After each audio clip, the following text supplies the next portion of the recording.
Welcome everybody to Kinross-shire Committee for the 15th of February. We've got quite a full agenda, so we'll get moving fairly quickly. Kirsten, would you like to take note of any apologies? I haven't had an apology from Cleash, but I'm hoping they'll turn up. Yeah, thanks, convener. We have no other formal apologies, but hopefully Fran will join us shortly. Yeah, we'll wait and see what happens. Declarations of interest. Does anybody have any declarations of interest in anything coming before us? Nope. Okay.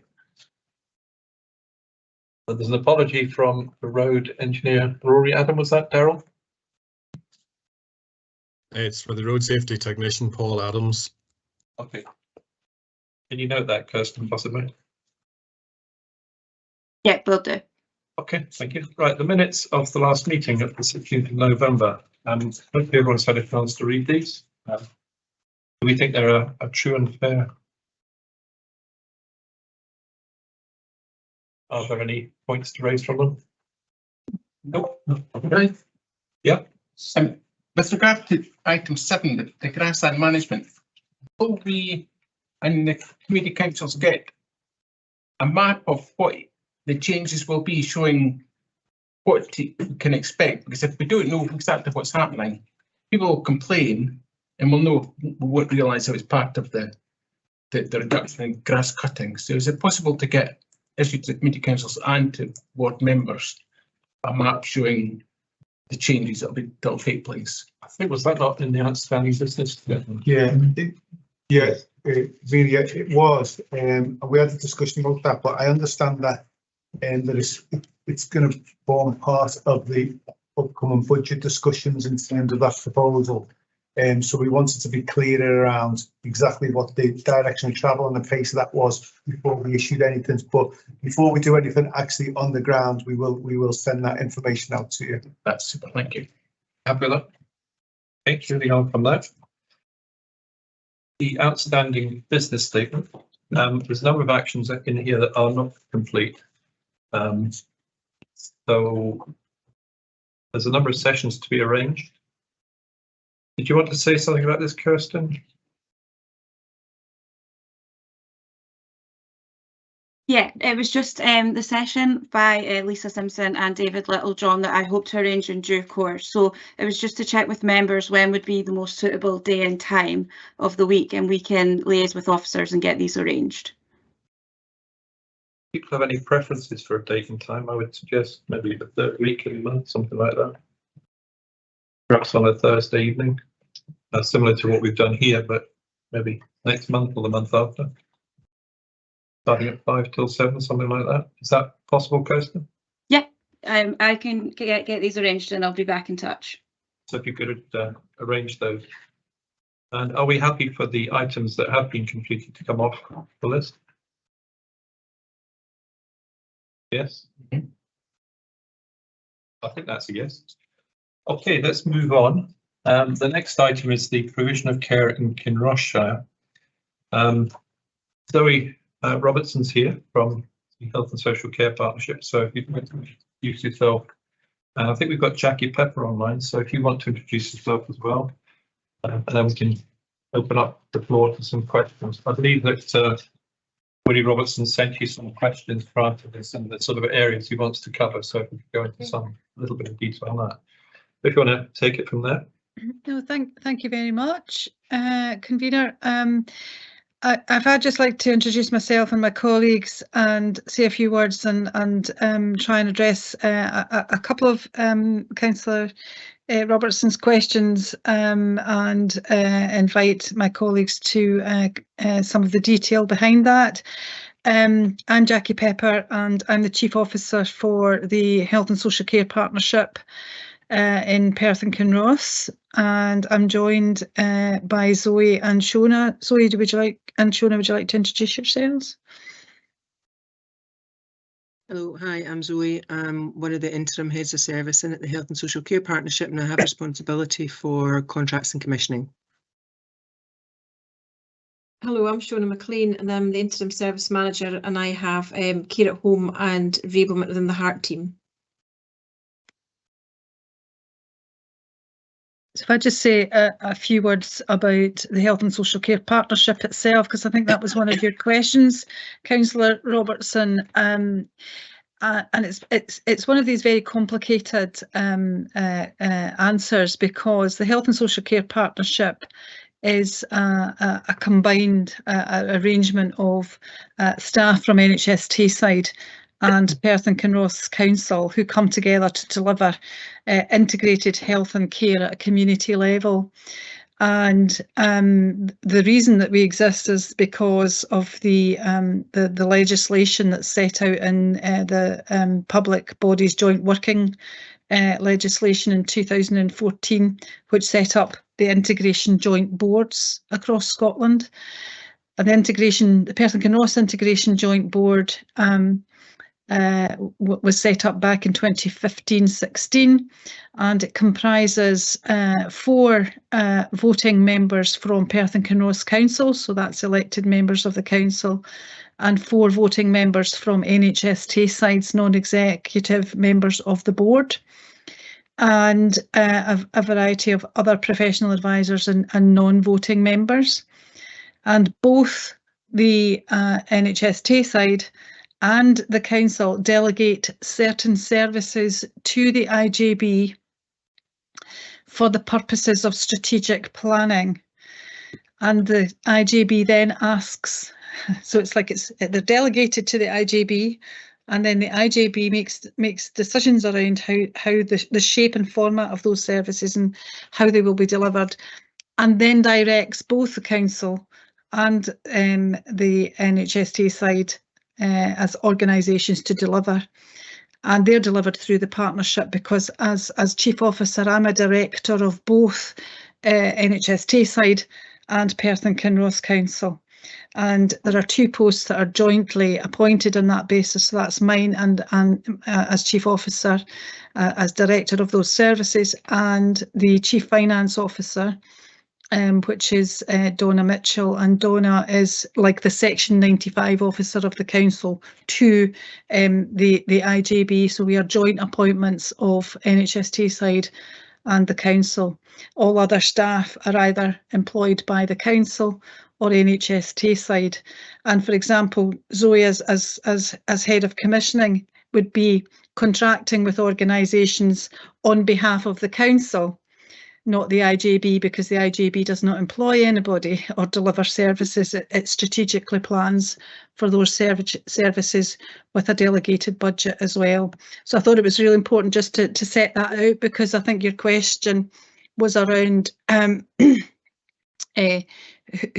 which organisations are comprised in the Health and Social Care Partnership. So it's basically NHS and the council. However, we engage in partnership with and will contract and commission a whole series of other organisations in the third and independent sectors to deliver local health and social care services, as well as provide it ourselves. So I hope that answers that question, Councillor Robertson. Yes, it does. Thanks. Thanks. Thanks. And you set out a series of other questions in relation to some detailed questions, and I'm just going to hand over to Zoe and Shona to pick up on some of those. It might be helpful, actually. Oh, sorry, on you go, Zoe. No, I was just going to say that I've not long seen the question, so apologies, but there's you've asked about the 4 options that are available, which is under the Self-Directed Support Act. Those 4 options are available as opposed to 2, and it is option 1, 2, 3 and 4. And the arrangement that Jackie was talking about primarily encapsulates option 2 and 3. Option 3 is the commissioned providers, as is option 2. And option 3 is where somebody is assessed for care, and we go away and we organise all of that and choose a provider. Option 2 is an option where the family chooses specifically what provider it is that they would like to provide the care and support, and then we will support in terms of the financial arrangements, etc. And option 1, which I think is what a lot of the top of the question is around, is about having either PAs or an option 1 provider provide the support in there.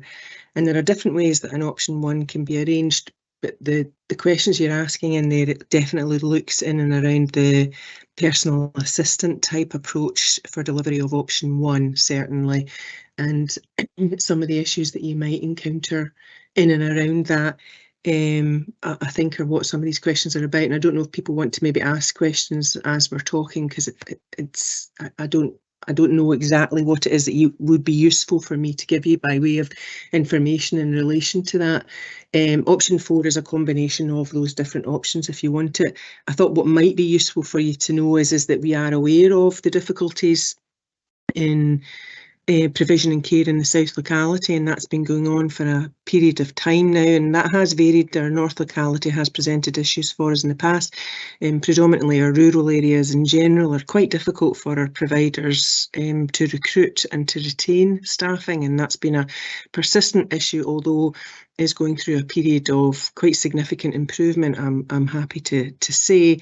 We had in the region of something like 1,200 hours of unmet need, is what we term it, certainly in the south locality in November last year, and that's gone down to about 466 hours. So that's quite a significant amount of hours that have been picked up by our external providers predominantly, but also some of our internal provision. Some of the changes that we've been making, certainly, and you won't, I'm assuming you won't be familiar with this, but when the care at home contract, as it's called, was originally commenced in 2017-18, we externalised all of our what we call long-term care at home provision, and we're going through a process of absorbing some of that internally again in order to meet some of that unmet needs. So we have a couple of teams that were predominantly focused on more short-term care at home that are now able to provide long-term care at home, and Shona McLean is the lead for that, and we'll be able to talk to that in more depth of detail, certainly. So we are aware of problems in relation to rural provision.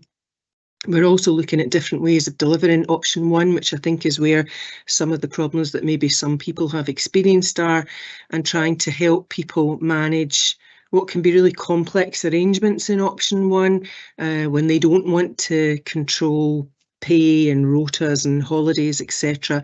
So we're looking at something that's called a shared management approach, where you use an organisation and they take on that responsibility for people, and then really their role is about identifying the right type of people with the right values to come in and support their families. So there are some developments underway at the moment. We are also introducing a new system. It's primarily a recording system, but what that new system will do is create a new team, and that team will be responsible for allocating packages of care. At the moment, that's done by a very large number of people in our social work services. The brokerage team would be a much smaller, specialised focus team, and we would like to think that that would bring some efficiencies in there as well. So I suppose I'm just trying to say that we are aware of some of the issues, and we are focused on tackling those in the coming months. Could I push that? That's really helpful. Can I ask a question with regard to that? Yeah. The reason I put forward these questions was one of my constituents whose wife was terminally ill couldn't get a care package, and he was forced to try and organise his own care package. And that put him under, and his family under, a great deal of pressure, as you might imagine. What support is out there to actually help people in that time of serious need cope with that problem? Yeah, I mean, without wanting to go into the specifics of any particular case, just generally say, if that happens, people are actually forced to try and source their own care package. So, and with all the if you've actually got to employ somebody and pay their national insurance and goodness, it seems. So there is, it's and particularly in those circumstances, really challenging. And I suppose what I would, there's a couple of things in there. So in terms of end of life, so that people who have an end of life package here would always be prioritised for us. We have Heart Plus team, and that's part of their role and remit is to provide that type of support. And we also have another team, which that isn't their remit, but they will certainly provide a response to those types of cases. But there is a self-directed support, very, very small team of 3 staff, and that's their responsibility to support people to employ PAs and what you need to do to undertake that. Now, that can take a period of time. I believe 2 weeks is where they try to do so, but there have been delays in the past, certainly. But in that particular case, you know, the timing, or these types of cases, the timing is really, really imperative, and obviously the quicker you can get that support in, the better. And I would be advocating that unless you have PAs that you know that you can start straight away, a preferred route would probably be down one of these very specified pathways, like, for example, Heart Plus. And Shona, you can maybe talk about what Heart Plus does and how they would respond in that type of situation. Yeah, sure. I mean, Heart Plus is a service that's across Perth and Kinross, and it provides support 24 hours, 7 days a week. Yep. And you can access through our out-of-hours social work team, but generally they're a kind of crisis team for social care. So they do that short-term work and interventions, and they do a lot of support around end-of-life clients in our communities. And they're very much supported by Macmillan nurses as well, and assistant practitioners in our healthcare teams and our locality integrated teams around health and social work. So yeah, that's a team that we have available internally supported. It's a small team and they cover the whole of Perth and Kinross, so they are available. Does that answer your questions, Brian? Yeah, it does. Does anyone else have any questions? I've got just one more question, sorry. You can carry on. Sorry, I've just got one more question. Just recently I've been contacted by 2 sets of people who, because of infirmity, are no longer able to climb the stairs in their house, and they've been told that they could have to wait like 2 months to have their homes assessed for a stair lift. That seems excessive, and I've actually written about it but I'm wondering if you could tell me what the problem is with the assessment, that sort of assessment. I think in answer to that question, there is a waiting list for an assessment because it has to be carried out by an occupational therapist, and any works that are carried out would have to be contracted by contracted in. But Shona, that's your area of expertise, isn't it? Yes, so we do have a waiting list for occupational therapy. We only have a very small team of occupational therapists, and we are carrying some vacancies. It's one of the posts that's very hard to fill. We've had 1.5 posts advertised for over a year now, and we haven't been able to fill those posts.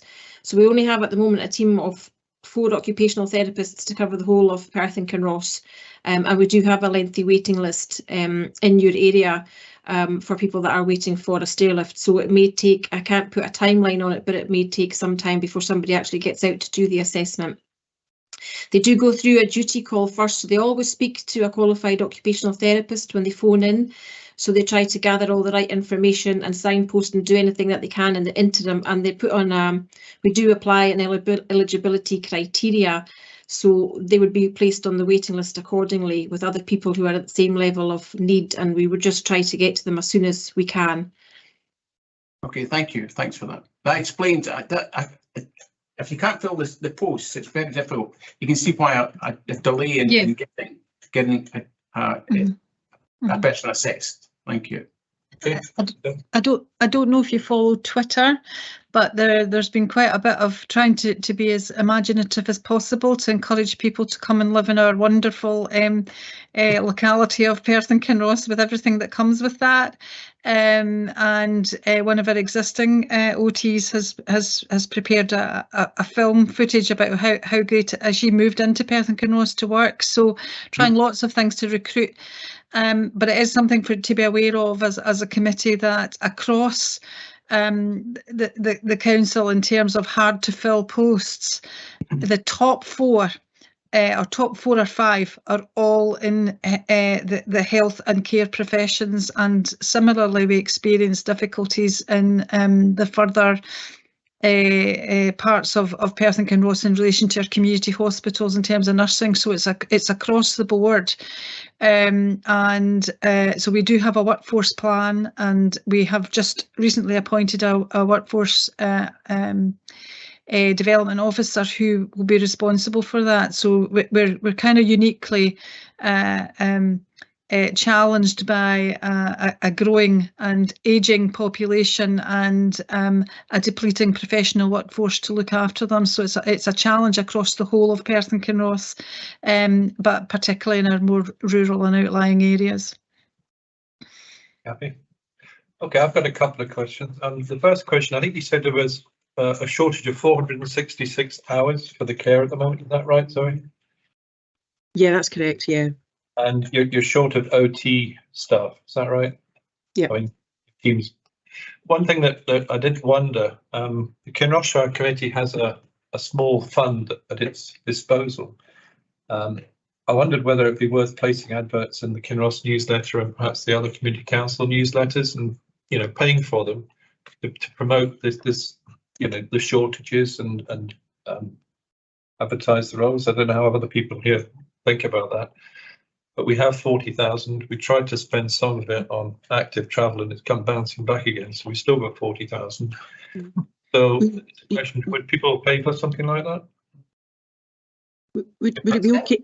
Would it be okay to come in a second? It's just when you mentioned that, we are doing some work with Kinloch-Rannoch Trust and Burnham and Dunkeld Trust. Yeah.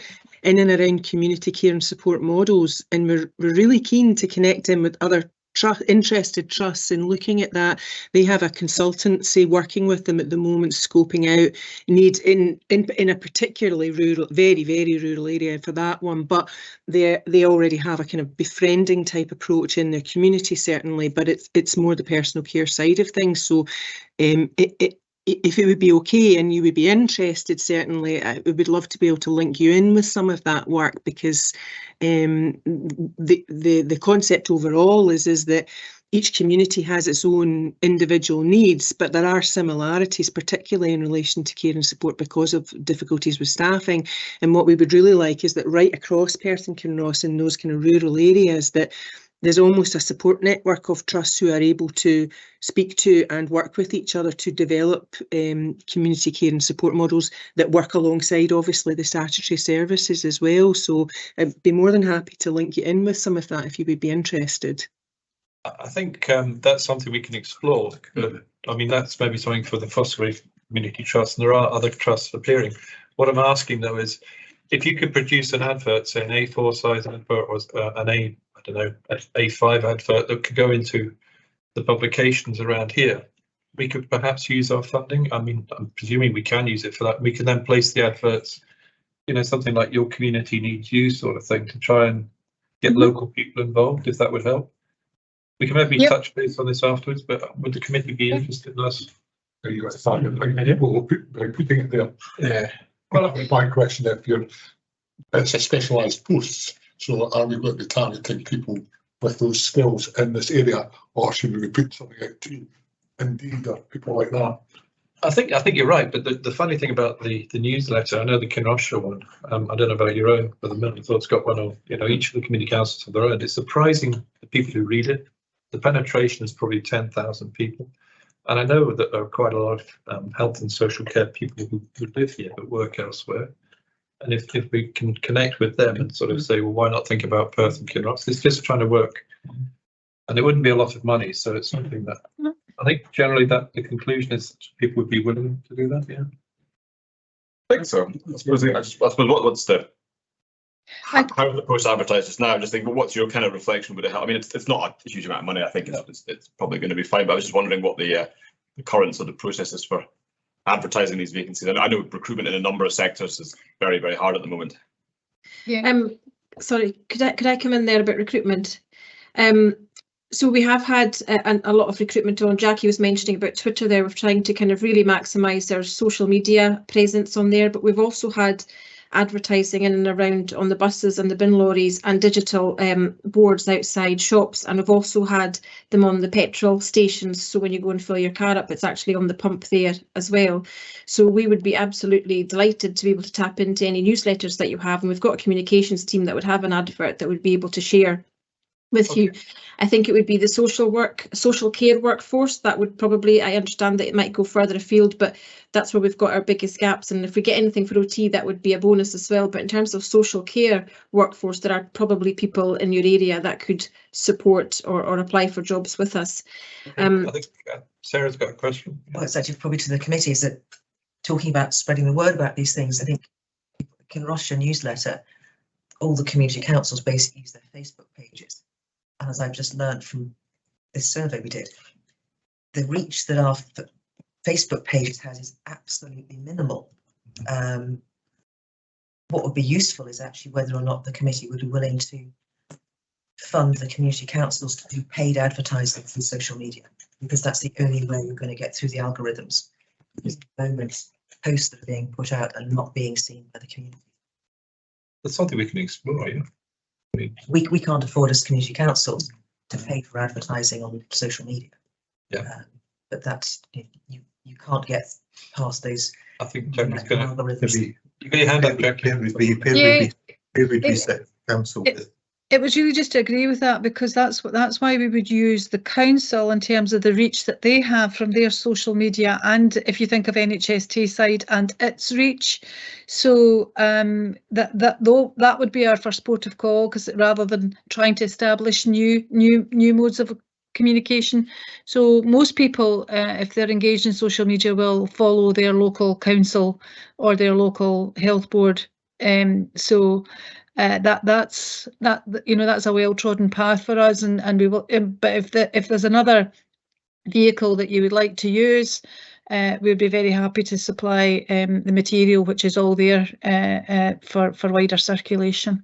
Okay, I think we need to move on, because we've spent 25 minutes on. Does anyone else have any questions? I was going to come back to Jackie, it's Mark. I just wondered, in terms of if the Kinross-shire Committee did put a bit of money into, as they've suggested, promoting some of these vacancies locally. I'm just conscious of that money is for the Kinross-shire area. I just wonder how it would work with that. Would you be able to prioritise filling vacancies in the locality, or would it just really be where the priorities are across Kinross-shire? I'm just thinking it wouldn't be in the committee's best interest to promote the promotion of social care workers if they're then located in Pitlochry, for example. You see what I mean? Yes, I think Shona wants to come in. Yeah. Part of our direction of travel for care at home is to provide consistent care within localities. That's how we're going to get our greatest efficiencies, and what we want to do is to employ local people that work in and care for the people in those areas. At the moment, we don't have enough people, so people are having to do more travel. So yes, there's plenty of work for us. If we were able to recruit local people, we would be looking at keeping them in Kinross, because part of the retention issue that we have is people don't want to stay if they're having to do lots of travel. So the smaller teams that we have in more local areas, the better it is for us in terms of the delivery. Yes, Neil. So just one final point. How many do you actually have at the moment? Obviously, less your 1.5. What's your full capacity of OTs? At the moment, we should have 6.5 OTs. That's what we're staffed for. We have occupational therapy assistants, but in terms of the qualified assessments, we only have six and a half posts, but we're carrying vacancies. But how many assistants with that? On top of that? We have 8. Okay, thank you. Okay. Yeah. If you've finished with this, can I just thank both the convener and yourselves for coming along? We don't realise an issue is as big as it is until we get contacted with people who can't get a care package when they need it. And so I think it's really helpful for you to come and explain the difficulties you have, and hopefully we'll be able to try and help address at least something in that. You want to say something, Jackie? Yeah. It was just really just to say that we learn a lot from the cases, the individual cases that we obviously can't speak about in a public forum like this, but we learn a lot from the cases that you raise with us, and just to be assured that we will look into each individual case that of concern that you may have, and learn from that. But that's part and parcel of the job. But please if you do have anything, please contact us if you've got any concerns, so that we're alert to that as early a point as we possibly can be. Thank you.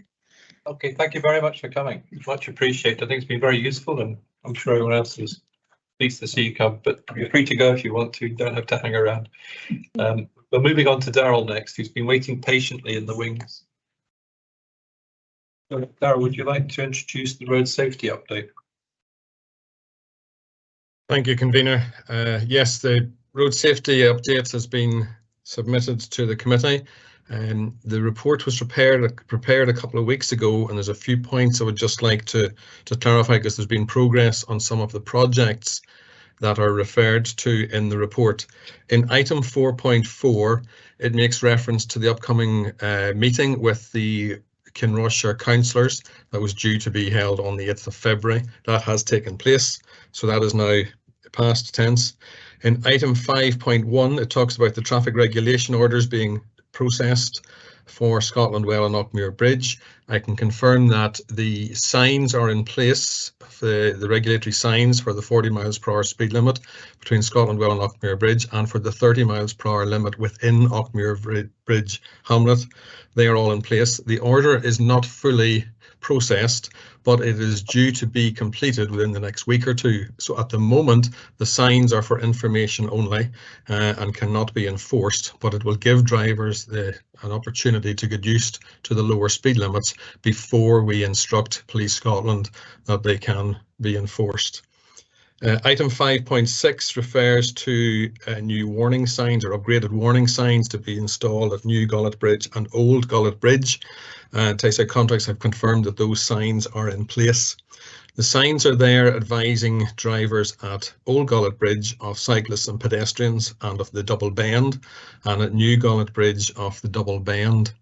There was a request previously from the committee and from the local elected members to put in a priority system at New Gullet Bridge because of the alignment of the road.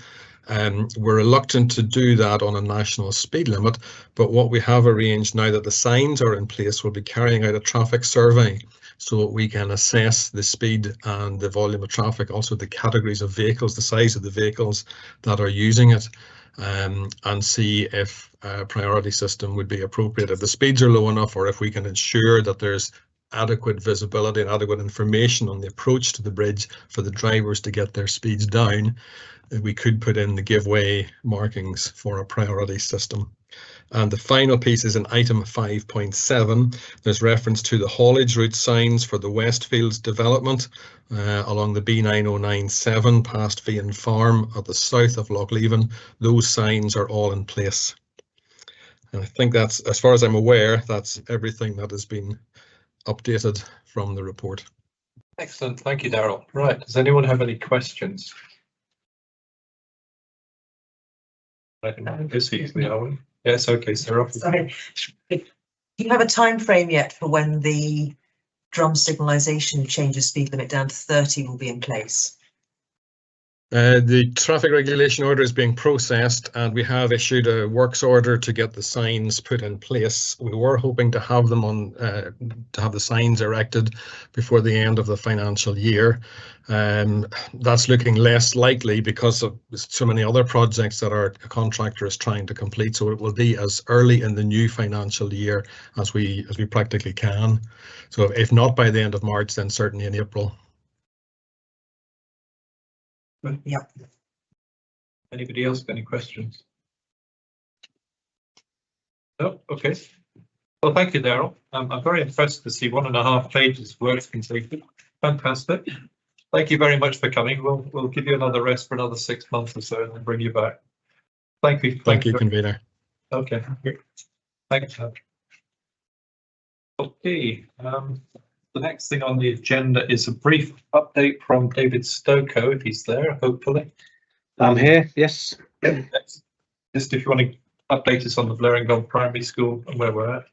Yep, thanks, convener, and Sarah's here as well. Sarah is the new, still newish, I think, Sarah, I'd like to say that, Community Empowerment Officer who's working on community asset transfer, and she's actually met the group recently, so can answer any more detailed questions, but I'll just give a brief update on where we are. So Sarah and the local CLD worker met with the group towards the end of January and looked at their plans. The group are looking at some community engagement work, and they're going to do that through March and April, and we can, as a service, will support that work. They would like to do a feasibility study on the building, and again, Sarah has linked the group in with various people who can support that piece of work, because they'll need information from estates around valuations and title deeds and the technical things related to the building. So the next steps essentially for the group are the feasibility and the community engagement, and Sarah will work. Sarah and Tracy will be able to work with the group and hopefully continue to progress that. So I don't know if there's any, Sarah, anything you'd like to add? No, that was a good summary, thank you. Okay, thank you for that. I mean, in principle, what we're talking about here is Blarington Primary School, and it's an community asset transfer, and there's a group in Fosterway being set up to do this for those that haven't been at previous meetings, and that's the what we call themselves, Fosterway Development Trust. Yes, Fosterway Community Development Trust. Yeah. So we're just keeping an eye on how the thing's progressing, because obviously I think we have the powers here to determine. Well, I think that the hope was, the power was that nothing would happen that would stop it going through. Yeah. Without it coming to this committee first. That's correct. I spoke to Nicola, who's the secretary of the Community Development Trust, and Mike Barnford. They have another meeting next Tuesday with the members of the trust and pushing forward. Nicola is at the moment getting funding together to be able to get this feasibility study going, because it's a piece of work that needs professional input. It's not something that volunteers can do, even business-minded volunteers. Okay, and I presume there are funds available for that. Does the council have a fund to help with community asset transfers that could help fund the feasibility? Yeah, we can help with that. There is budget motion money that we're currently holding, which is intended to support groups to assess the viability of taking on buildings and do some of this more technical work where, as the member says, we need to fund, external contractors to come in and do that work. So, okay, and who should they contact? The trust contact? Is it Sarah? Sarah? Yeah. So, and do you know how much that might provide? The trust have received information of people they can get some quotes from, and then there's one of my colleagues in external development. She will receive the quotes from the trust and be able to look at funding with her from there, but they hold a pot of funding specifically for feasibility. So Nicola is already in touch with my colleague Laura. Yeah. This is way ahead, yeah. Well, they're also going to apply for funding from DTAS. Okay, and do we have any idea of what value estates are putting on the property, or is that confidential, or how does that work? As I understand it, you still haven't got the valuations back. No, we'll chase that. I've not seen. It's not like we know it and we're not saying. I've just not seen it. I don't know if Sarah's seen it. I mean, the only numbers I've ever seen, to be honest, in relation to that building were in terms of sort of repairs and maintenance, and even those, they're a little bit out of date now. So, okay, can we add that to the outstanding business person as a note to chase up at the next meeting, because the valuation, I think that's holding up the progress if possible. Does anyone else have any questions or comments on?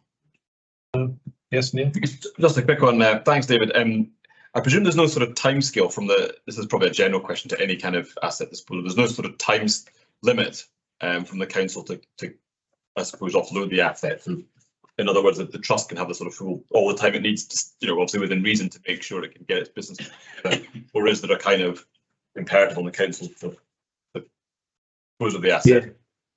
Yeah, I'll let Sarah answer the technical legislation and community empowerment act, but I think what we've agreed is we would let Development Trust work its feasibility study through and see where that took them before any decision was made, and that decision would lie with this committee. So in theory, yeah, you know, we, like you're right, we can't let it go on for forever and ever. But yeah, I think that we need to give the Development Trust time to work its plans through, make sure they've had all the information and looked at the viability of taking it on and sustainability. So yeah, happy. Thank you. Anyone else got questions? No comments? Okay, thank you very much, David and Sarah. Okay, feel free to go. Thank you for coming tonight. Thank you very much. Thank you. Bye. Okay, now I think Rory Stewart is somewhere in the background there. I think he was first here actually. Rory, would you like to introduce the report on the flooding? It's really just to update people on what is actually proposed. So yeah, certainly can. Thank you, convener. Yep, evening everybody. I don't know if you want, Kirsten, do you have the presentation or do you want me to share my screen? Would that be easier? Yeah, I think Magda's got it. She can share it and move through it for you. Cool, that'd be great. Thank you.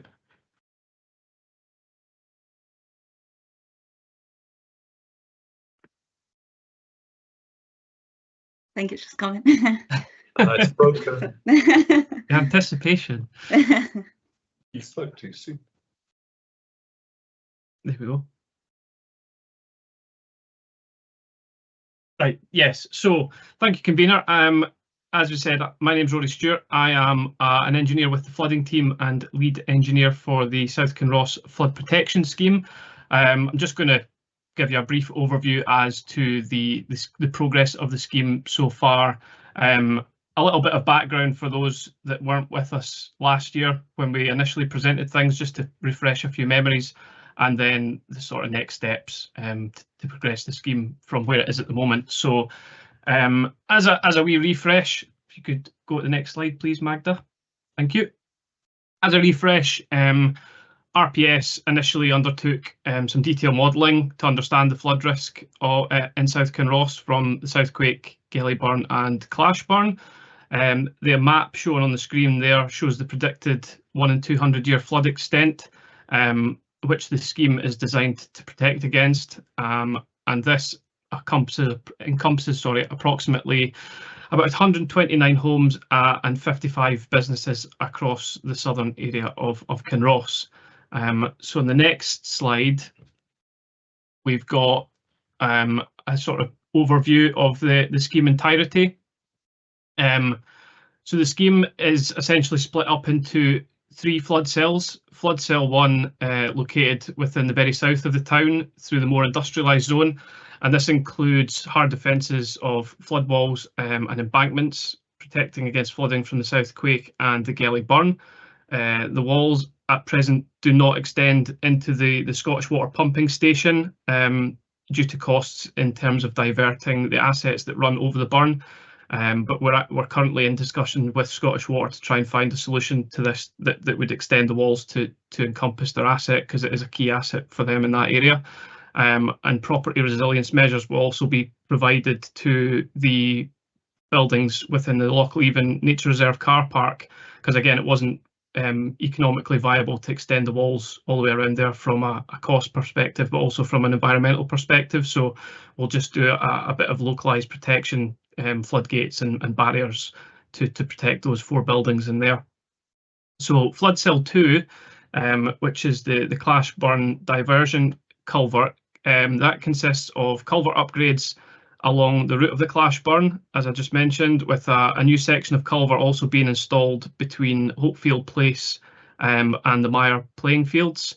The culvert will also be extended beyond its current termination point to transfer water beneath the bridge that accesses the Lochleven car park at the moment. And this will also include having to obviously raise the bridge and re-engineer that, because it's in a bit of a poor state at the moment. And then finally, flood cell 3 is located to the northwest of the town. This will include a flood storage embankment beyond the Kinross services, which ultimately intercepts an overland flow route in the more extreme events, getting up towards the 1 in 200 year flood event, with a control structure placed in the northwest corner of the embankment itself, which will then release the floodwaters back into the Uri burn and take them offline from the South Quake. So the scheme, like I mentioned, the scheme is basically intended to protect properties up to the 1 in 200 year events with climate change built in for flood cell 2 and 3, with adaptation potential for climate change being designed into the foundations for the hard defences in flood cell 1. So if we move to the next slide, please. So in terms of our current position, the outline design is now complete and was reported to the Climate Change and Sustainability Committee in November last year, and also a return was delivered to the Scottish Government at the back end of last year as well.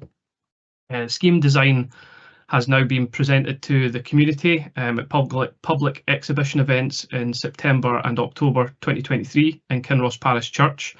Both sessions were well attended. 41 attendees across both the sessions, with 12 comment forms returned. The feedback being generally positive and in support of the scheme. And we've now collated all those responses from the online hub and from the forms received in person, and have produced a consultation report summarising this and answering any of the questions that were raised during the event. And this is now being published onto the consultation hub this week, with letters sent out to attendees, non-attendees and key landowners and stakeholders to peruse over that. Consultation with key landowners is also now complete. We recently concluded this with meetings with Kinross Estate and also John Russell of Mohill Farm, whose land the embankment of flood cell 3 will partially take up. And we're also progressing with the second phase of ground investigation, which is under development at the moment. We hope to commence this in the next few months, all being well, and this will then just provide a little bit more detail on the existing ground conditions, and then that will feed into the upcoming detailed design process, which I'll talk about in a couple of minutes. So the next slide again, please. So that's us kind of up to date as to where the scheme has progressed to. In terms of the next steps going on from here, we'll now look to take the scheme through the necessary statutory processes, with formal publication proposed for the end of this month, beginning of March. This has to be done by March 31st in order to meet the Scottish Government hard deadline for funding, but we're well ahead of schedule in terms of meeting this deadline, so no worries from that aspect. Once the scheme is published, the project then enters a 28-day holding period, in which time people or stakeholders can then lodge any inquiries or objections to the proposed scheme design.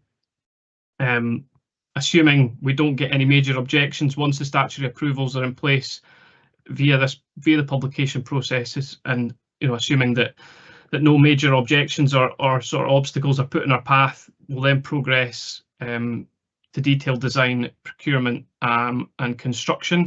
And as we can see, I've put tentative dates up there. So obviously statutory process happening this month, next month. Detailed design will then take us through the rest of 2024. Depending on if we've got any objections and the length of time that they take, procurement may start at the back end of this year. It may run into next year in terms of a contractor. I've listed construction starting in 2026. That just builds in a little bit of a buffer zone, and the next key deadline for Scottish Government funding is the contractor to be appointed by March 31st, 2026. So that's kind of our next key date that we have to meet, but obviously we will try and achieve any betterment on that. If we can bring that back to get it on site quicker, we'll obviously do that. So the next part there, capital grant funding is in place. As I mentioned, 80% Scottish Government, 20% from the council, with the final project estimation now sitting at 15.3 million with a cost benefit ratio of 1.01. 1.01 is a very low cost benefit ratio, but the economic appraisal is a lot more robust than it usually would be at this stage of the project. We've kind of gone in, we've dived a lot deeper than what would usually be done to try and get a better handle on where the costs are going given the current financial climate. And there is also opportunity for financial betterment in the form of the Todd and Duncan redevelopment on the south bank of the Quake, and this will allow us, assuming their redevelopment gets the go-ahead and planning proposals, that will allow us to alter the wall alignment along the south bank, potentially reducing the wall height, and then obviously the associated costs with shorter piles and construction materials. So that's pretty much a whistle-stop tour of where we're at the moment. Thank you for your time.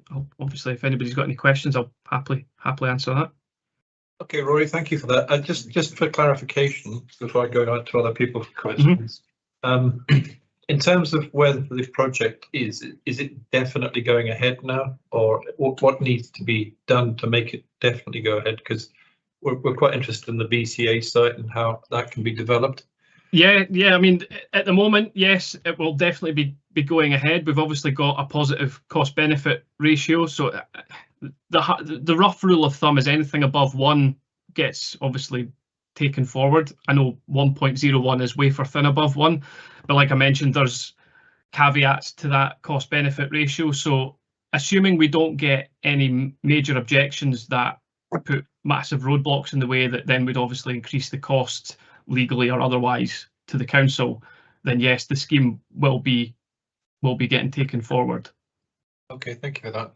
Billy, I think you were first. Yeah. What's you say the construction time in 26? What is the estimated time for the construction time to completion? The entire time of construction on site. Yeah.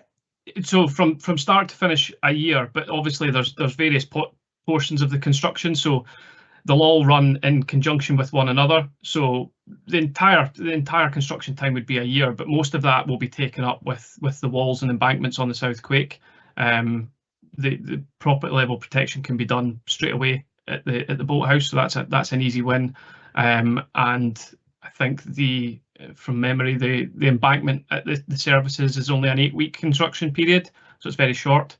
It's obviously the heavy engineering of upgrading culverts and then installing walls and piling and whatnot through the Clashburn and the South Quake is obviously a little bit more onerous and time consuming.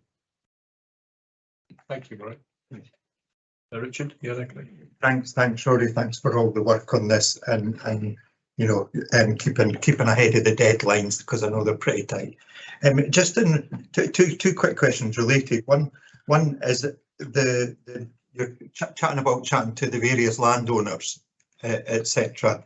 Does that need to get done before the end of the statutory period for the end of March? It's an ongoing process. We've now spoken to all the key landowners, so anybody whose land will be affected by the construction process or has a vested interest in the scheme have been consulted now, or at least offered the opportunity of consultation.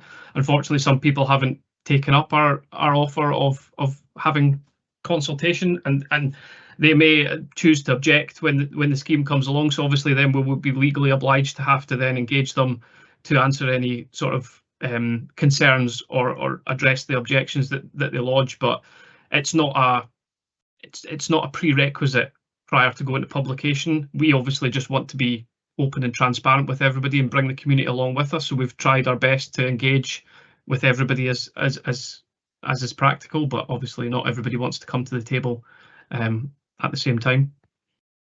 And just in relation, you were chatting about the Todd and Duncan and widening the bottom of the defences to save costs and lower it.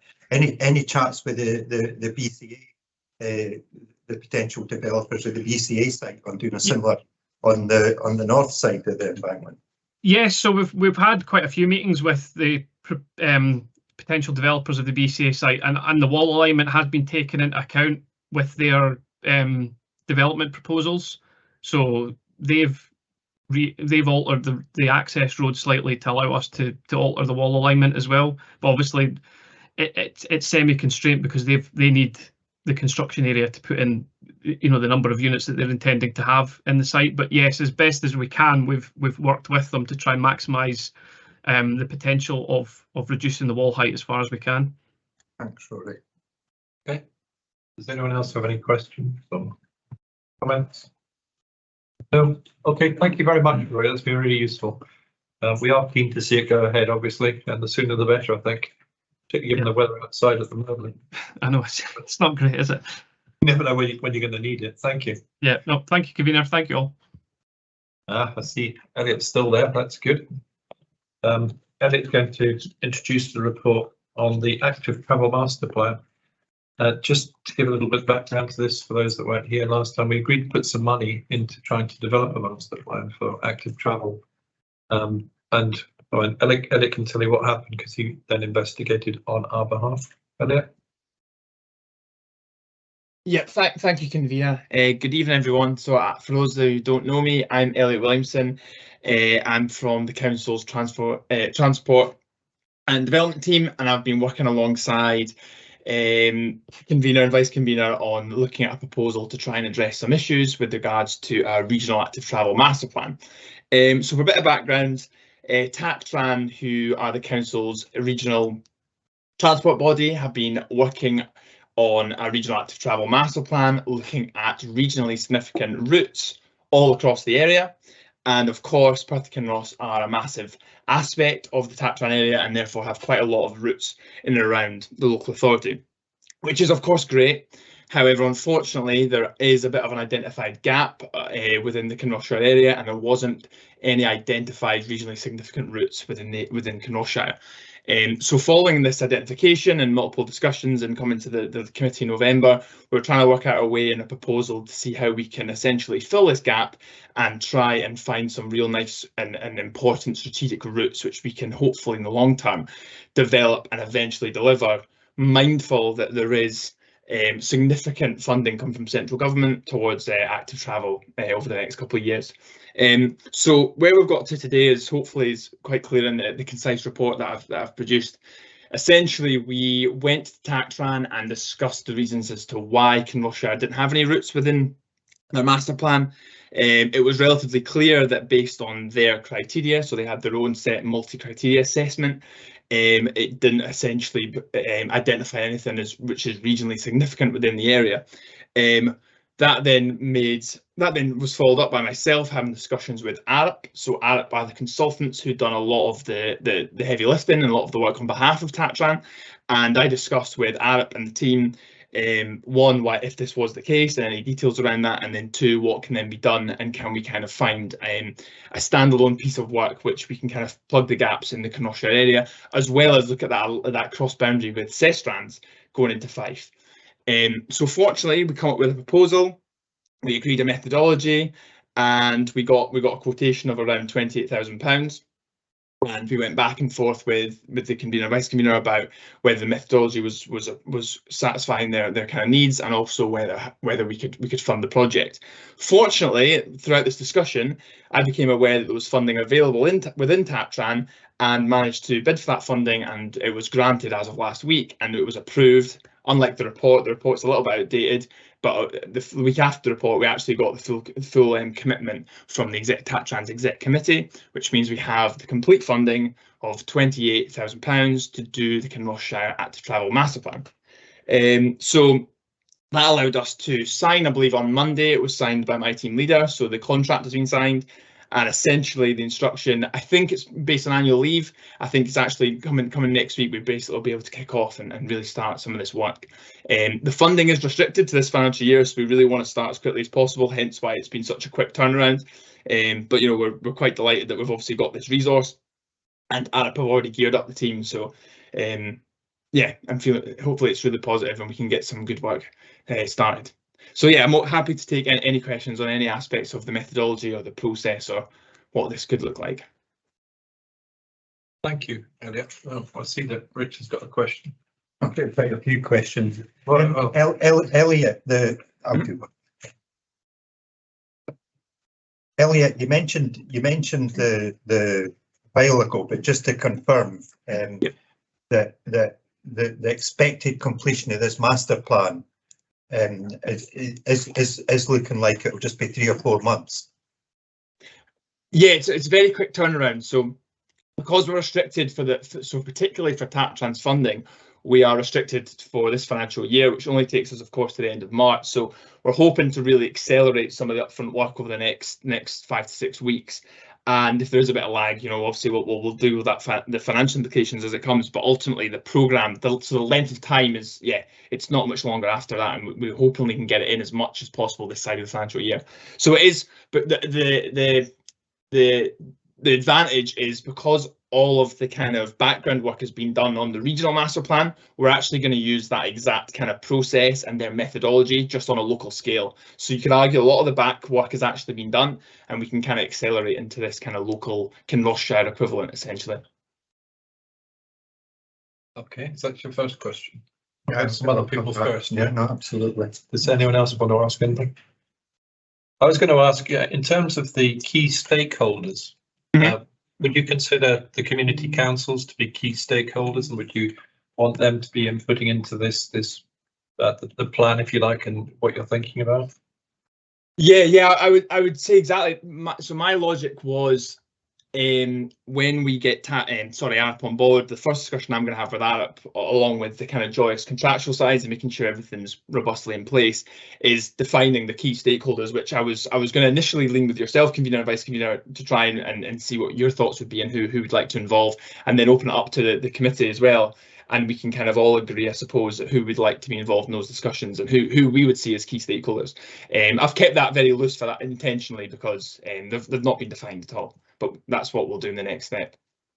Okay, I think the what we sort of said at the beginning was we wanted a north-south path, if you like, and an east-west. So it really cuts through all the different boards, all the different community council areas. So maybe it's worth getting Kirsten to drop something down to the community council, so just to invite them to take part. Yeah. Yeah, do you want to? Just, I do think it's exceptionally important that this piece of work belongs to this committee.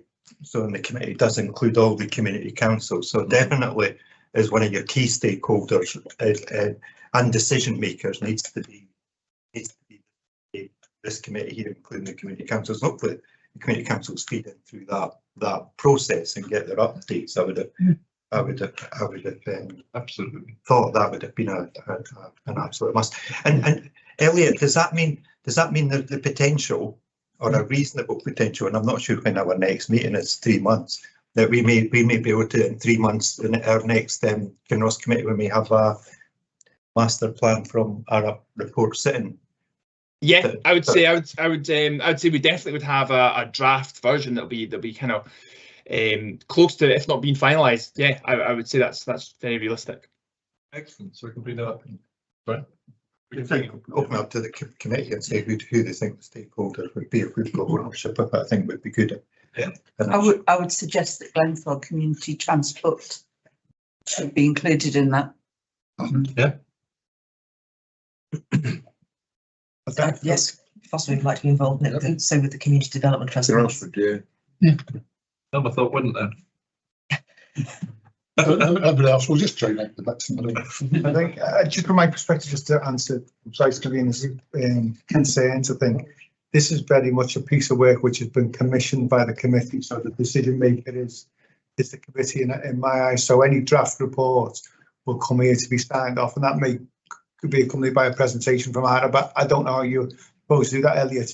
In terms of stakeholders, you know, we can take the information tonight, or people can feed them through to Kirsten. But I definitely would see when Arab come out do the site visits, they probably will want to sit down with the community reps from the community councils just to have those discussions, if you like, to build up the knowledge of the area, and then that all be fed into the report, which will come here in draft form for a decision. But I can't see any reason why it wouldn't be made, given the fact that the majority of their work will need to be done within the next 6 weeks. Yeah, and I think tracks would be an absolutely essential stakeholder as well in the project as well. Did you get that, Elliot?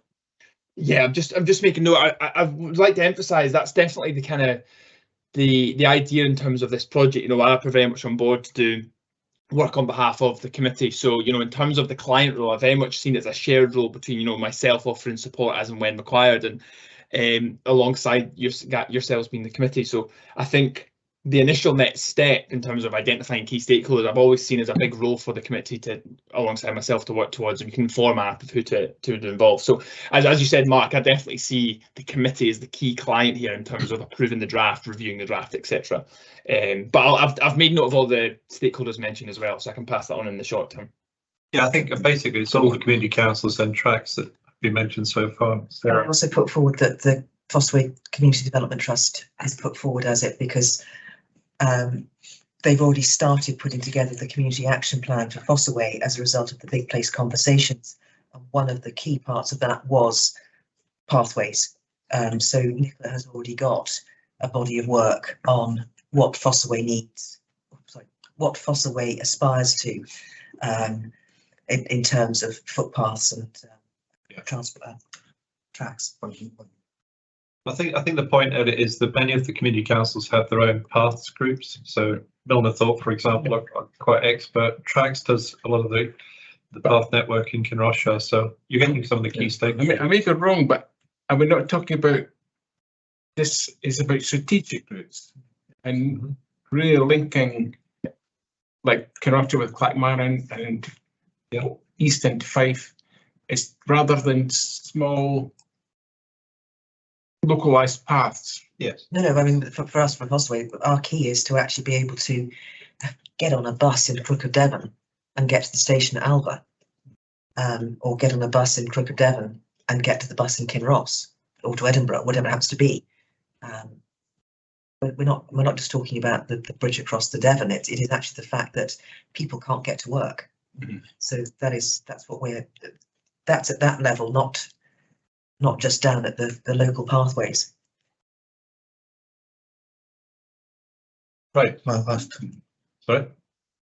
I think, did you want to come in or? No, but I would comment that a lot of that discussion between Fossaway has already happened with Glenford Community Transport. And I know their vision is to do exactly what you said, just connect small communities together. So I think part of the legwork of this has already started. Okay, it's important that's fed in. Yeah, all fed in. Did you have another question? I do have one, which is kind of Elliot next. So we've got this great master plan drawn up that everybody loves. And what's the next step after that? And I know this is hard to answer because we're still, well, at least a week ago when we chatted, we're still waiting on confirmation of Transport Scotland on how us as a council can use the infrastructure money coming in, which I think for which, you know, as you've already mentioned, is quite substantial. Yeah. So, but the delivery mechanism. So once you've got a master plan, what would the committee look at to get a delivery mechanism to start seeing that delivered on the ground? No point having a master plan if it just sits in a drawer somewhere. Yeah, no, I agree. It's something we've discussed, and you know, we're really keen, especially myself in a variety of roles, you know, council wide, is, you know, developing strategies is really important, but fundamentally, you know, the most important aspect is delivering them.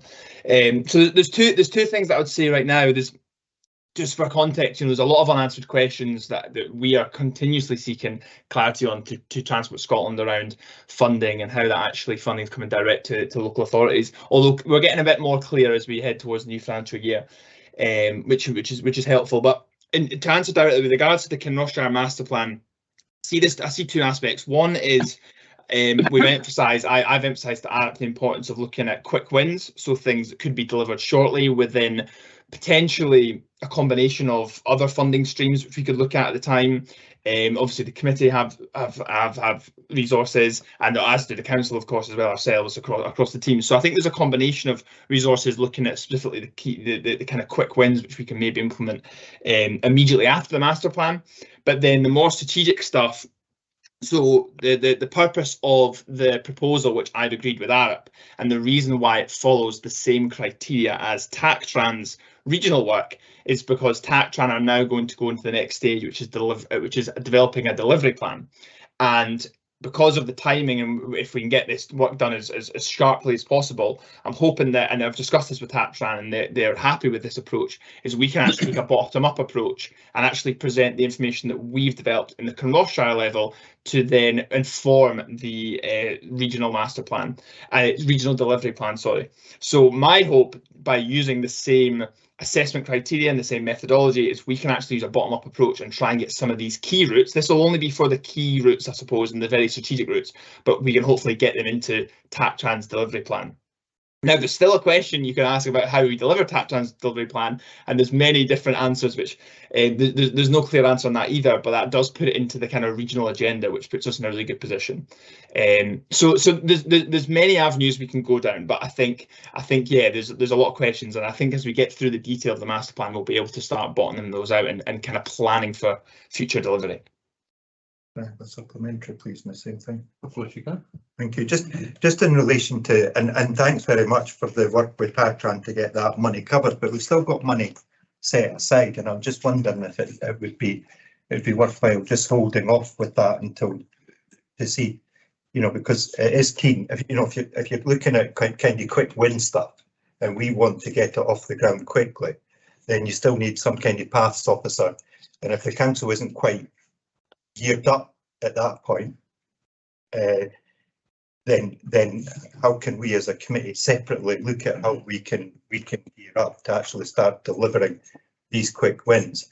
And it's just probably just to ask the committee, is it worth the 28,000 that was saved or didn't have to spend, that we just can hold on any decision with that until the next meeting, so we get all the information before us to see whether we need that to actually utilise the next stage to start delivering the stuff that comes out in the master plan as a proposal or as an option. Well, I guess if we don't make any decisions tonight, that money's still going to be there, isn't it? Well, that's a whole bit. Yeah, but it's earmarked kind of for that, unless you sit and say there's another mechanism to deliver it. So I think it's absolutely key that no point doing this master plan and having it sit there. It's absolutely key. Put it towards the projects. Well, that's what we don't know yet, because the amount of money coming off the Scottish Government, and Elliot, correct me if I'm wrong, but the money, multi-million pounds we will be getting for infrastructure projects off Scottish Transport coming straight to the council. The scope with what we could use that within the council, unless something recently has come out, we don't know what we can use it. We don't know if we can use that for a paths officer to start developing projects or what we can do, and that still needs to be clarified. So it's the idea that if that money is sitting within the council, then but there's still a step in the middle between having a master plan and having some key routes. You still need, like a Nick and Tracks, to project manage something, as an example. And then you've got the delivery mechanism. You've seen something on the ground, at which point you're going to the infrastructure to pay for it. We're pretty sure that the money coming into the council is infrastructure money from Transport Scotland. We can use that for all the infrastructure projects for active travel. So that money is definitely coming in on the 1st of April. Is that enough to bring the train station back to Kinross?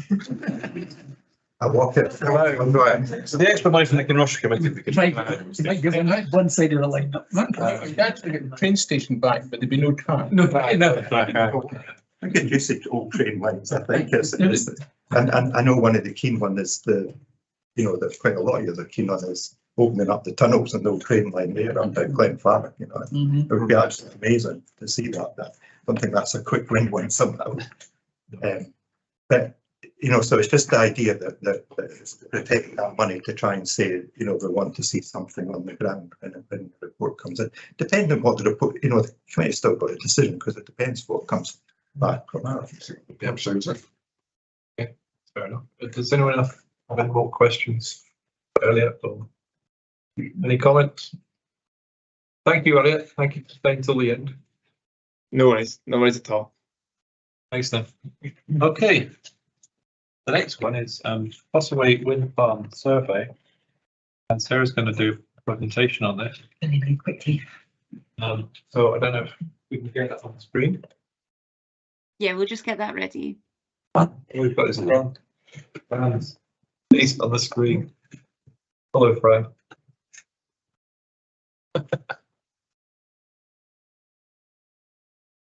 Thank you very much, convener. Let's start first. Just a quick background to this was Fossway Community Council decided that with the three wind farm proposals for the Ochils, we needed to get opinions from the community before we started making representations to Perth and Kinross Council and elsewhere.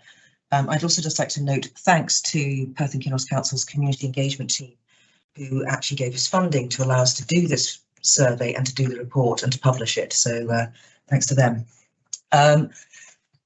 As you'll see, we distributed by hand to all 939 occupied households in the Fossway district. It was blood, sweat and tears to get responses from people. We also put it online, so we had hard copies and we had a digital version of it. We got 110 responses, which is 11.7% of the population of Fossway, which apparently is actually pretty good going. So we're impressed with that. If you go to the next slide. Please, Kirsten. A couple of the headline things that came out of it was two bits of numbers that were actually quite concerning to us. Was that 62% of the population of Fossway said they didn't know anything about the wind farms, three of them that were due for the Ochils. That's despite the fact that we had lots of publicity about it, but they said they didn't know nothing about it. And 74% of those who responded said they hadn't actually attended any of the community engagement sessions. So that was, again, a concern for us. As you'll see from the end, we've actually put across the different community engagement events that were held. There have been more since then. And I know that you've received a copy of a letter that we received from a member of the public who was complaining about the lack of community engagement by the developers. I don't know how we publicise these events to allow the community to find out more about them. That may be something to look at in the future to make sure that the communities and the other communities know about them. Kirsten, can I have the next slide, please?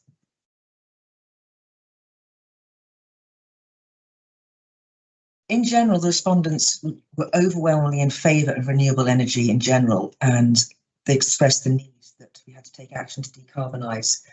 There was less support for onshore wind farms generally, and there was a lot of opinions made about whether or not onshore wind farms were the right way to go for that. If you could go to the next slide, please. We get down to the nitty-gritty.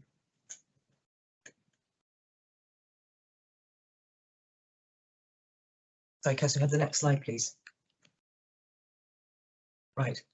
So then we said specifically about wind farms in the Ochils. I must stress we did mention all three that are proposed at the moment, the one at Alva, Craighead and Brunt Hill. So from 90% of people saying they were in favour of renewable energy, only 45% of people were supportive of wind farms in the Ochils. So we're actually down to a split between supporting and against.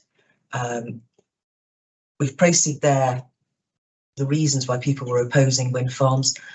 Overwhelmingly from the individual responses you'll see that are in the full report is that people were concerned about the impact on the landscape and the view because of the fact they're so high. And then, Preston, if you could go to the next slide, please.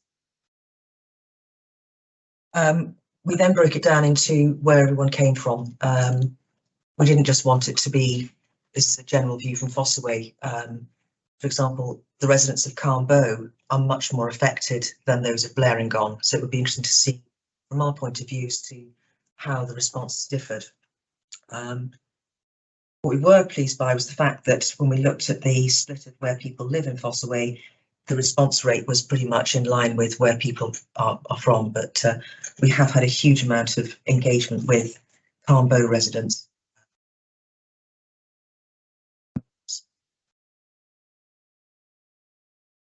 So, next slide, please. So we then took it down to three main areas. We asked questions about the construction phase, the operational phase, and then a final one about community benefit. And this is just basically the responses we were getting from people. When it comes to the construction phase, the predominant concern for people was the number of HGVs on local roads, lack of information in the current information that's being distributed by all three companies as to what their construction routes will be. The other area was brought up was that as much as possible, would they be using local materials? It seems slightly daft that you've got a renewable energy source, but the materials are coming from 100 miles away. So that was a concern. And the other concern was how's it going to get to the national grid? We haven't yet seen anything in any of the proposals as to whether it's battery storage, whether it's, I think Bruntill's got battery storage. Is it pylons? Is it underground? So until we see the actual applications, it's quite difficult to get into detail. Next slide, please, Kirsten. Operational phase again, we asked for views on that. Overwhelming majority saw it was a good idea for local clean energy. However, there are major concerns about light and noise pollution as well as the visual impact, because these are some of the highest turbines that are going to be put in, much higher than the ones that are elsewhere on the backside of the Oak Hills. Concern about the reduction in value of houses near the wind farms. We wanted assurances that access to the Oak Hills will be maintained for walkers, and also seeking assurances that biodiversity plans will be delivered. Again, until the full applications are seen, we don't know what the details are. The next slide, please. Then what we have done is keep community benefit questions separate from people's opinions, either opposing or supporting the wind farms. So we asked people specifically, if these proposals go ahead and if there will be a community benefit fund, how would they like this money to be spent? Because that's the bit that, as the community council, we need to engage with, whether we support or oppose the wind farms. Again, the majority were looking for investment in community spaces. Let's talk about the Blair and Gone school community asset transfer. The fact that this is probably not going to be going ahead till 2029. Hopefully Blair and Gone will have already been a community asset. One of the suggestions was that could the community benefit be used for decarbonising local households? Fossaway is made up of a lot of old properties that do not have renewable, they don't have solar panels, they can't put in ground source heat pumps. So those are the ideas that came forwarded. As I said, the issue of the community benefit is being treated as a completely separate subject to whether we oppose or support. And to that end, all the community councils have got together to form a sustainability group to engage with the developers with the question of community benefit, how much that will be and where it will go. Neil's been a driving force with Milnerthorpe for that, and we formed a sustainability group. There's a memorandum of understanding that was being put together that's been put to councils for us to basically work together to engage with the developers. And one of the things we talked about is there's this figure of £5,000 per megawatt. It's a figure that was put down 14 years ago. We think that that figure should be considerably increased. And it's whether or not, as the community councils, do we have to engage the developers over that, or is that for Perth and Kinross Council? Just on that one, I had recently worked with a large, the director or somebody worked with a large energy company, up to double. Well, that's with what I have time and they say just 50% extra with the that you can quick. Yes, start with that and work backwards. You worked up. Well, yes, some maybe 150% then. Speaking for Fossaway Community Council, what I'd like to bring to the committee is that our concern is how Perth and Kinross Council will deal with these two separate applications that will be going through two different formats. Craighead will be direct to planning and placemaking. Blunt Hill will be a section 35 application, so it will be different. That's what we want to bring forward, and that's why we submitted the results of this survey to the last planning committee meeting, and it couldn't be discussed because it's just being brought to you about it, but we would like to engage with officers and councillors about where things are going and how these two things will be dealt with. Fantastic work, by the way. Thank you. Well, I'll take my hat off to Nicola Marchant, our chairman, and Graham. Graham did the technical side of things of converting lots of data into reports, and Nicola produced the PowerPoint presentation. Very good. Want to come back? Yeah, just on the cumulative effect, impact, yeah, the impact on it all. I've had quite a number of conversations with officers. Our planning officers cannot request that their own SC system.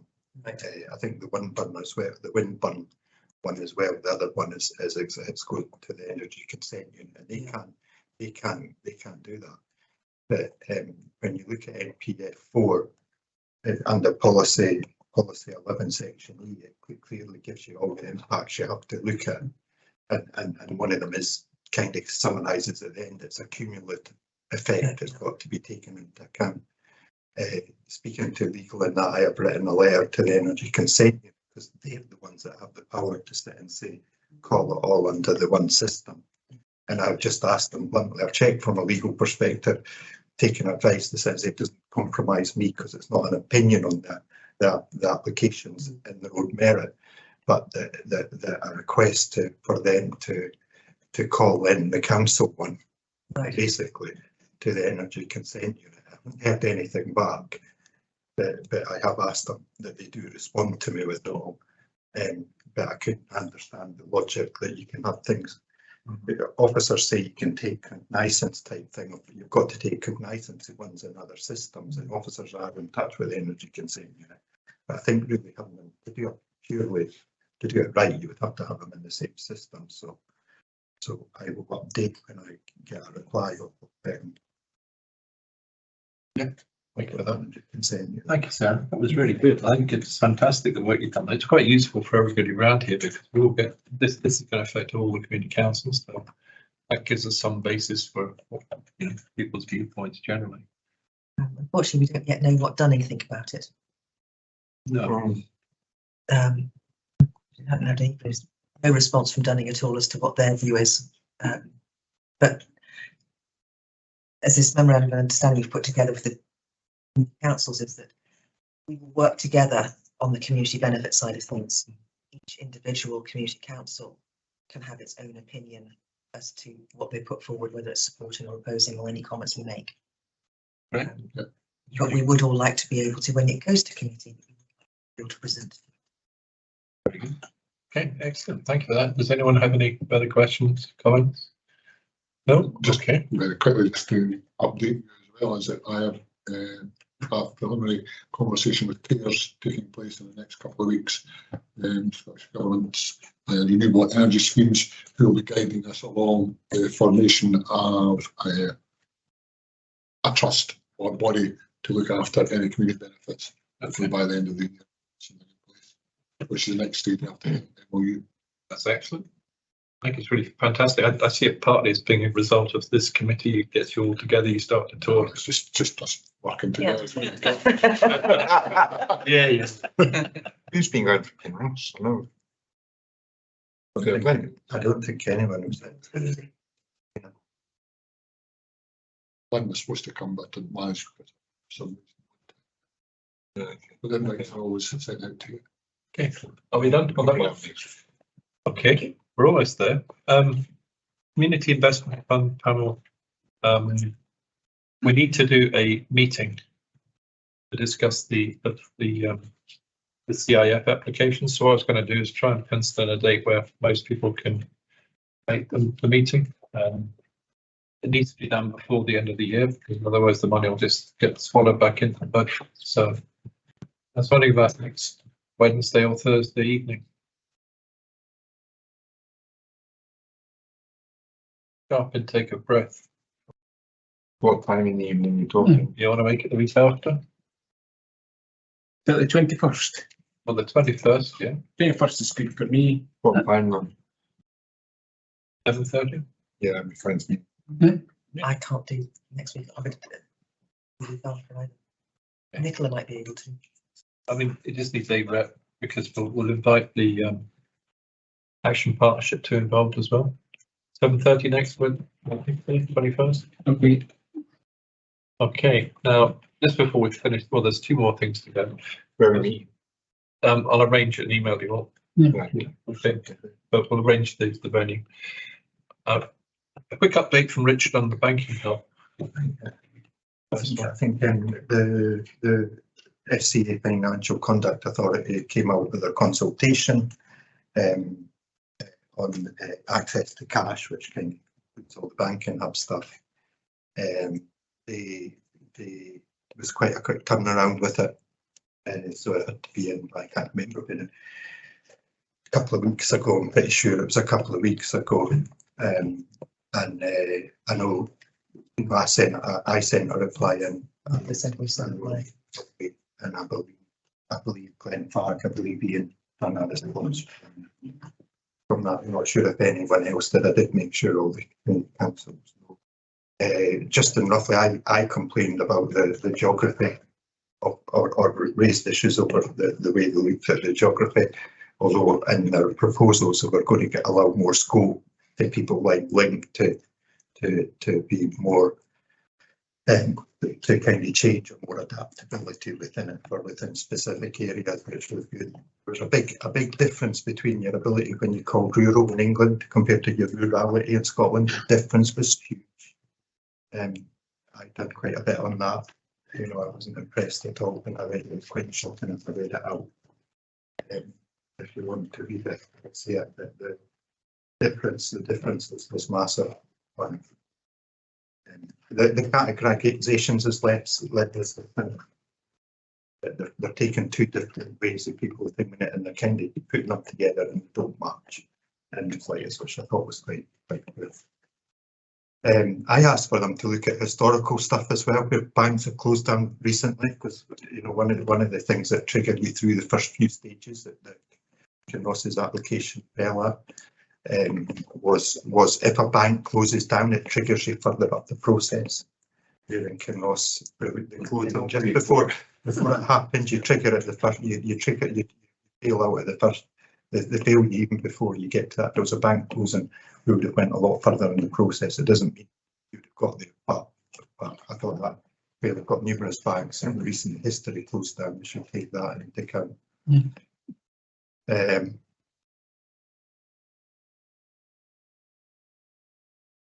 Yeah, I commented on the kind of way they allowed this kind of people like Link who do the voluntary system with the banks currently more flexibility. And they asked the question, do you agree with this or not? And I thought, well, until you see the details, you don't know whether you agree.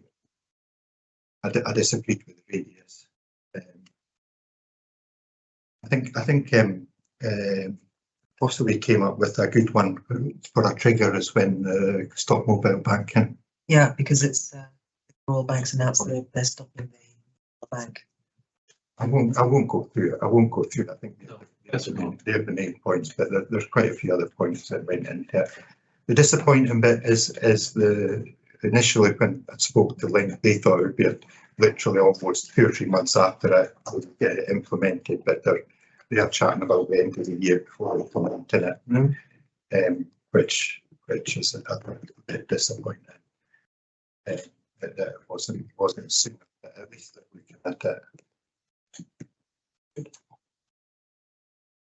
Anecdotally came up is that I know we've often been talking about the fact that it's often talked about the fact that there are various ATMs in Kinross and Norththorpe.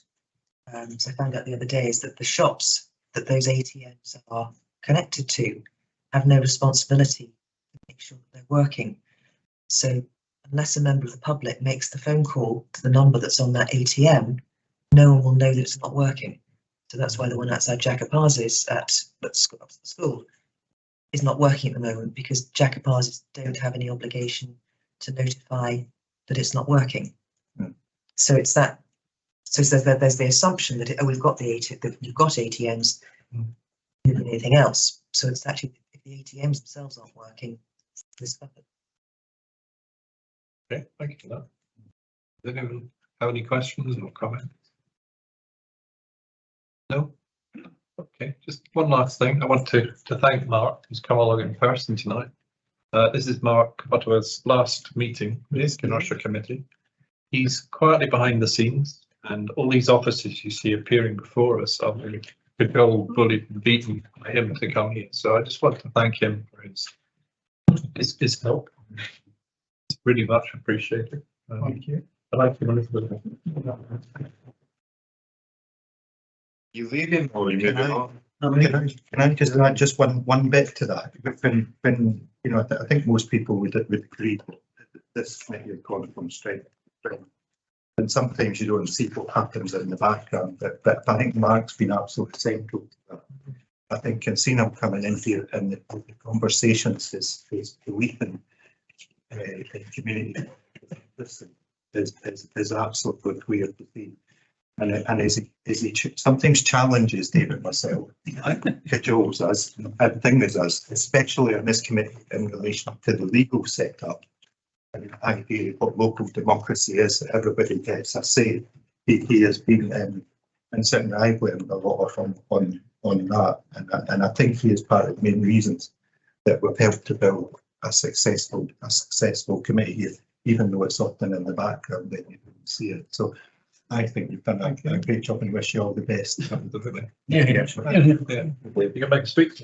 No, so, you know, thanks for your support. You know, I've seen the committee go from strength to strength. Just tonight, you know, the items on the agenda when we first started out, so it has grown and matured, like you know it should. And I just wish everybody well, and I hope it continues from strength to strength, and the model is replicated elsewhere in Perth and Kinross, because you know it is clearly making a difference. You know. No one. Okay, I think that's us, unless anyone's got anything else they want to raise. Kenneth can get away just about the time. Thank you very much. Thank you, Kirsten. Thank you, Magda. Thank you.